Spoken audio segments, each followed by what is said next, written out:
Hey guys, I'm here to demonstrate the passage plan through to Kabugao Bay to Tacloban Power Station. Our first waypoint is at here, the Kabugao Bay, with a latitude of 13 degrees 32.5 minutes north and a longitude of 124 degrees and 16 minutes east. And our second waypoint is at the longitude of 13 degrees and 30 minutes north and a longitude of 124 and 21 minutes east with a speed of 10 knots and a true 120 degrees. So our third waypoint is at near Ungay Point with a latitude of 13 degrees and 10 minutes north and a longitude of 124 degrees and 16 minutes east. So after we proceed to our fourth waypoint, we need to get the departure, the true course, and the MLAT, and so on and so forth. So our speed to our third waypoint, our fourth waypoint is at 10 knots and the true is 190 degrees. So our waypoint is here. So our fourth waypoint is here near the Capo Lighthouse with a latitude of 12 degrees and 28 minutes north and a longitude of 125 degrees 11 minutes east. So our first waypoint is our fifth waypoint is at near Diamante Rock and Dulupiri Lighthouse. So with a latitude of 12 degrees 20 minutes north and a longitude of 124 degrees and 15 minutes east. So our fifth waypoint to our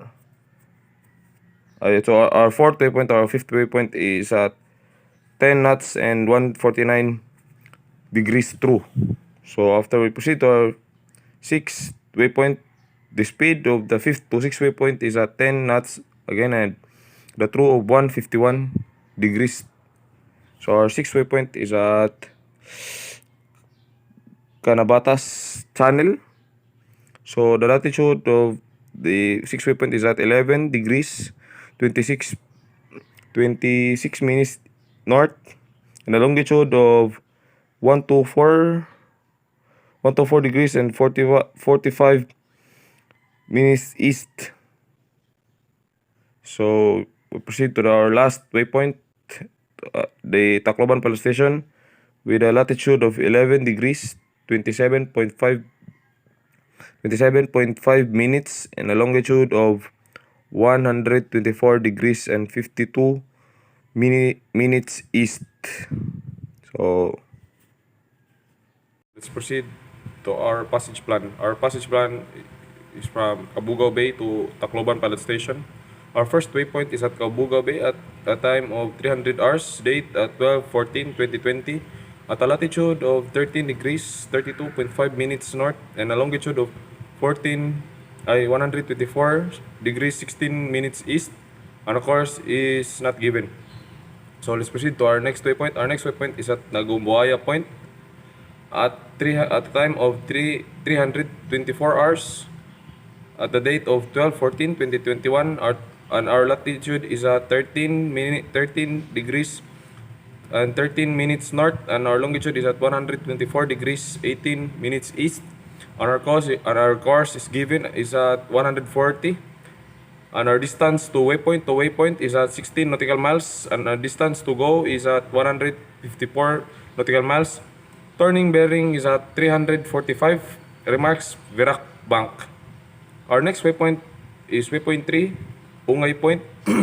Ungay Point is a time at 524 hours, 12/14/2022. Latitude of 13 degrees 10.8 minutes north and longitude of 124 degrees to 17.5 minutes east. And our course is given 182, and our distance to waypoint is 25 nautical miles, and our distance to go is 155 nautical miles, and our turning bearing is 265. No remarks, no go area.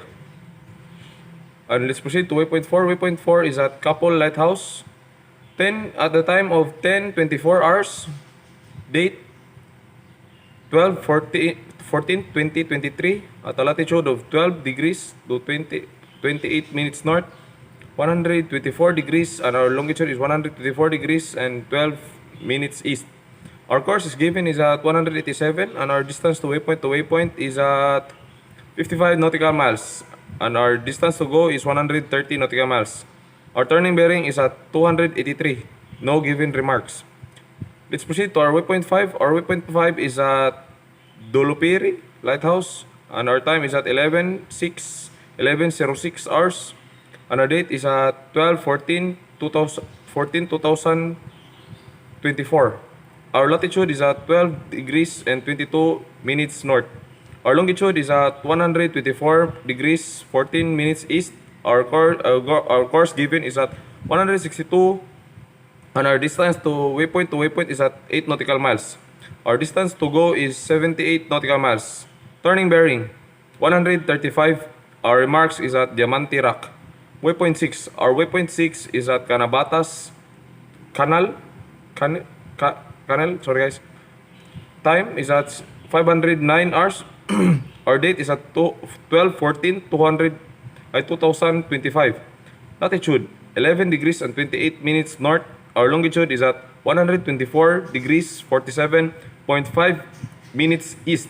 Our course given is at 124, and our distance to waypoint is at 65 nautical miles. And our distance to go is 70 nautical miles. Our turning bearing is at 125. No given remarks.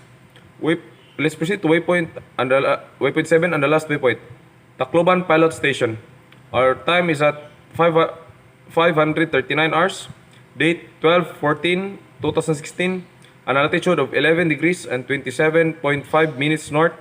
Longitude 124 degrees to 52 minutes east. Our course given is at 97, and our distance to waypoint is 6 nautical miles, and our distance to go is 6 nautical miles. No turning bearing and no given remarks. So, chart 1A and chart 1B speed average speed 10 knots is equivalent to course total distance nautical miles is equal to 165 nautical miles, and our distance to go is 0 nautical miles. So let's proceed to our tide information. Our time is at 145 hours, height at 0.9, and our note is LT. Time to the next information is at 611 hours, and a height of 0.12, and note is HT. Time and to the next information is 10:47 hours, and our height is 0.3, and our note is LT.